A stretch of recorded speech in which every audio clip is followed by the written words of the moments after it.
Hi, Blaine Beanfield here with a special podcast, BLAINESWORLD podcast, and we're not at my usual headquarters, we're at the circus. We're at the circus with Edge Shumufsky, because we have to get the last name, and I guess everybody's very concerned with that. Hello, Blaine's World. What do you call it? You have like a tribe? Blaine's tribe? The Blaine's tribe? Is it the Blainesers? And they're going to be seeing you later on Facebook, YouTube, LinkedIn, Spotify, Apple Podcasts. So thanks for listening in, folks.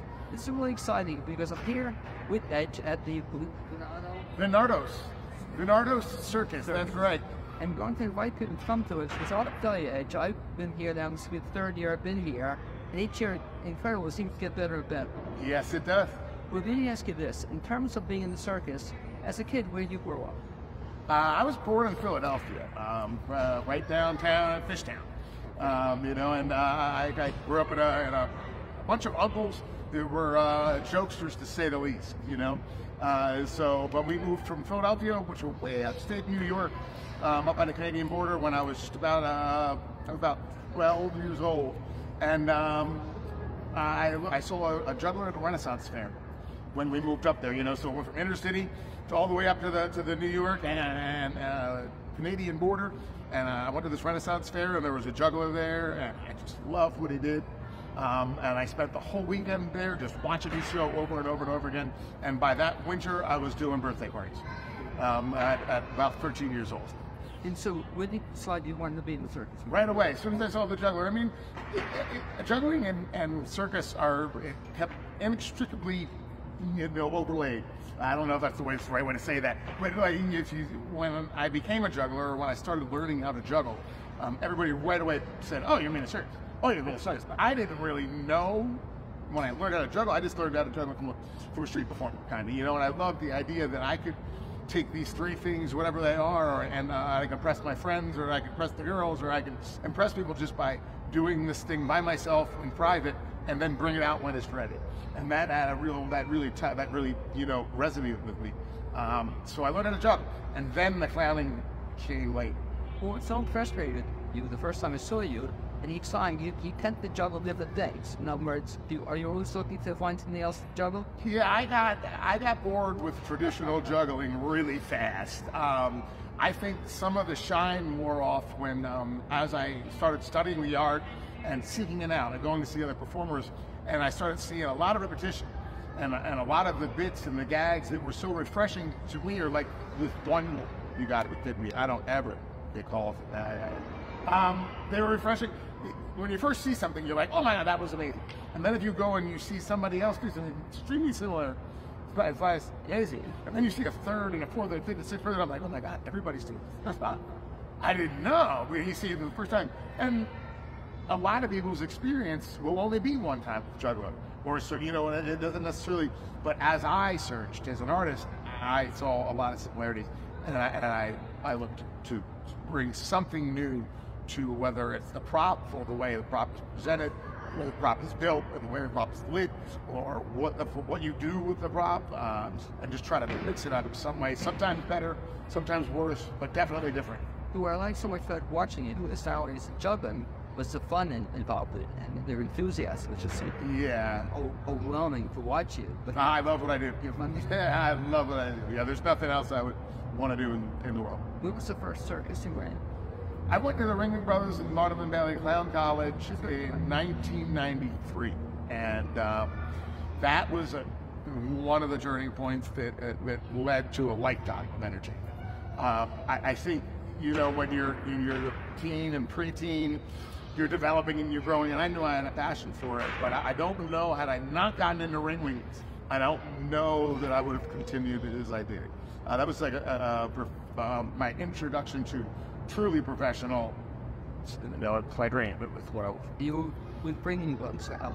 I did 3 tours with them for 3 years. So I was graduated from college in '93, and I toured from '94, '95, and that's Red Unit. I think you would. To this circus, which blew me away the first time I saw it, who would have thunk there'd be a circus coming to Asheville, North Carolina, but somehow sent him up here for rides, said, "Let's go," and we did. What's the idea behind this circus? This is, Yeah. well, Kevin's also, Kevin Bernardos, our proprietor and the visionary for this whole thing, is also he spent like 5 years. He was actually the youngest ringmaster to ever ringmaster the Ringling Brothers show after 300 years. So when he left the show,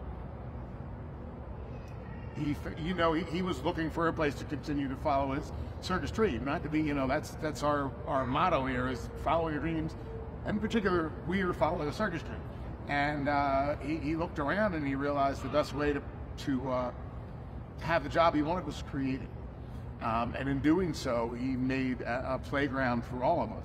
And now, in his nearly 9 years since he started, I've been here almost 3, and I've already watched, a plethora of beautiful artists get really wonderful experiences here, and it's only growing, and it's going to continue to grow, and this is going to be one of the staples of the American circus for a long time.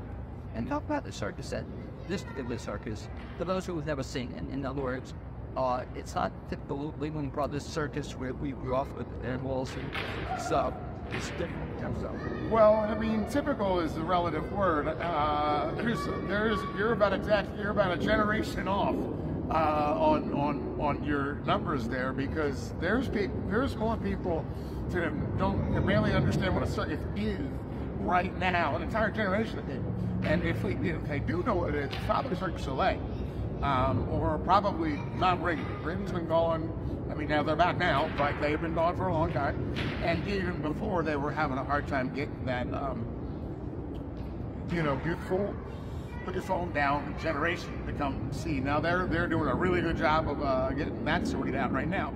But relative to circus in general, what makes this show different is it's a Broadway style show. So there are genuine singing and dancing. This is more like The Greatest Showman. Right. It was very popular.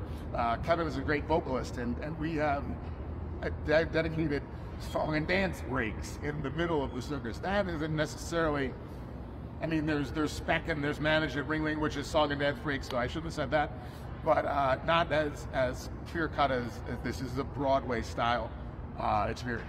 That's right. The experience that people would get when they come here. So nice thing where the camp where it's on the bay, you can see perfectly almost from anywhere. But what do they see then? They come, no animals, is that correct? There's no animals in the show, and as far as bang for your buck, I don't know of a better entertainment value. If we have a 7 o'clock show like we usually do on weekdays, the tent opens at 6 o'clock, all right? So in 20 minutes, I come out on stage, and I'm going to do 30 to 40 minutes of entertainment before the show even starts. And I take that very seriously. It's not like just a presence. I'm trying to do a genuine performance for the people that did come early enough to be seated and want something to look at, So the entertainment starts before the show even starts. And then when the performance begins, like I said, it's a Broadway style, human-based, absolutely incredible human beings doing incredible things to a great soundtrack in an amazing vintage environment that is second to nothing. What kind of acts do they see? They need to go get a ticket at liveyourscircusdream.com. That's liveyourscircusdream.com, and come find out what Blaine is talking about. They're going to see all kinds of different acts: circus acts, comedy acts, juggling acts, flying acts, stationary acts, on the ground, in the air, in your lap. Sometimes it's a wonderful experience, and I wouldn't do it in injustice if I tried to describe it any more than I already have. How long is the show? The show is about 90 minutes long. It's got about 15-minute intermission, and then there is an opportunity at the end of each and every show for every single person in the house to come onto the stage with the cast and get a photograph. So one of the things too that you're encouraging, good advice, is definitely get here early. Yes, definitely get here. Well, if we're really going to talk about it, I get your tickets right now. We were sold out last night. So you guys come out. You got Asheville is our 5th year coming here, so there's been a lot of repeat customers, and so if you're going to pick a Pride night, I'd do your tickets right away. And shows are typically when? We have 1 shows, Wednesday, Thursday, Friday, 2 Saturday, 2 Sunday. We're going to do that for 3 weeks, ending on the 19th.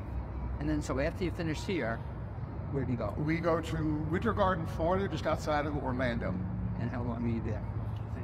We're there for 3 weeks as well, I believe. And then we do 1 week in Tampa, 3 more weeks in St. Augustine, and that's the rest of this year's tour. That must be some process, just seeing the trucks outside. How long does it take you to set up? We break the setup into 2 days, if we have the time to do that. But your total number, if you're talking about we're on the lot and everything's in the truck and we need to do a show, we can do it in under 9 hours from trucks to set up, but we try not to do that in 1 day. We try to break that up into like a 4-hour day and a 6-hour day. So people can breathe a little bit. At 9, you know, if we can get, you know, it's an evolving question. It has so many elements. Right now we're on blacktop, so we can put the trailer very close to the equipment that we're moving. Everything's on wheels, so it rolls. Sometimes that trailer is 200 yards away and it's grass, so we've got to forklift everything. So it's relative. But in a perfect world, I'm convinced we can do this, and we have done in under 10 hours, so that I enjoy it. And how many people travel with you in teams? Okay. On the road, we have about 15 people, and then there's a team that is land-based. You got to talk to Kevin about how many people he's got deployed across the country, because we've got PR teams, and we've got marketed teams, and we've got licensing teams, permit teams, and there's all kinds of people. I mean, leading 15 people. They're all working on all aspects of this. You were mentioning setting up, you set up, break them all. Yes, everybody does everything unless you are a mother. If you have children, you are excused from, you know, if you can pitch in, you pitch in, but for the most part, they got to go take care of the kids. There's right now 6 kids on the lot, and they're tiny kids that for detention, so we can't expect that you know, get a babysitter or anything.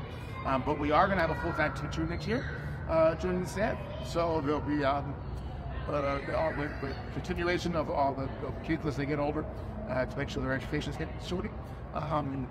And I think what the other part of that question is? Oh, we'll come to it. Loading in, loading out. Yes, we all do it. And then there's a dedicated group of about 4 guys that are only there. They're the stage hands that you'll see running around, moving the props and stuff. They're 10th crew. So like when we gotta wash the tent, they don't call them to do that. We'll approve of that. Or when we have to maintain the tent between the shows, we don't have to do that. It's approved. But when it comes to the nitty gritty, putting these chairs where they're set, putting those poles up, getting those lights up, all hands on deck. You were basically the important information, so people want to come and have a show and put the show up and set the way are running. The show is running from what they can. We are open right now, and we are through the 19th of this month. So we right now is the Friday. So we've got a show tonight at 6 o'clock, 10 opens. Then we got 2 tomorrow and 2 Sunday. There'll be none Monday or Tuesday. Starting again Wednesday with 1, Thursday 1, Friday 1, Saturday 2, Sunday 2, Monday, Tuesday dark. We'll do it one more time, and then we'll be done. Back to you. And just a final question to let people that you actually saw the show in the past. Before we have 2 years to run, here's their 3rd year. Are they revitalizing it different every year? Oh, absolutely. No, this is a completely different show. Completely different song, completely different dance. There are some of the same people, but they're doing different acts. There's a very strong core group here that the minute we start a tour, they have an act that they're performing and an act that they're working on for the next tour, so that they're always reinventing themselves, and we don't bring the same material. We might bring the same performers, but we don't bring the same material to the town more than twice. And do you change your... Yes, I have reinvented myself here 3, coming on 4 times. And it's something different every time, more than I ever expected. I mean, I came here for 3 months about almost 2.5 years ago. Well, if I can, walk you to work. To the part when you work, I want to ask you to give a quick demonstration, if you would. Okay, demonstration. Diablo. I have to ask you, since we're being watched by hopefully a useful friend of ours, so I want to give a shout out to who introduced us. Lisa. Is Lisa out there? Is she a Blaine's World follower? She is. I love Lisa. We grew up together. We're very, very long time ago. She was one of my friends from my Philadelphia years. Right. So that's good. Lisa is the jam. Well, yeah, Swenson. Sorry, Jaffe, that dude. I don't know that dude. I just know Lisa Swenson from when I was at the edge. Hi, Lisa. Was that there? Oh my God, what are you doing? You look so good. I haven't seen you so long. Because you drive right by the tent. You didn't even come see me. That's ridiculous. Okay, never mind.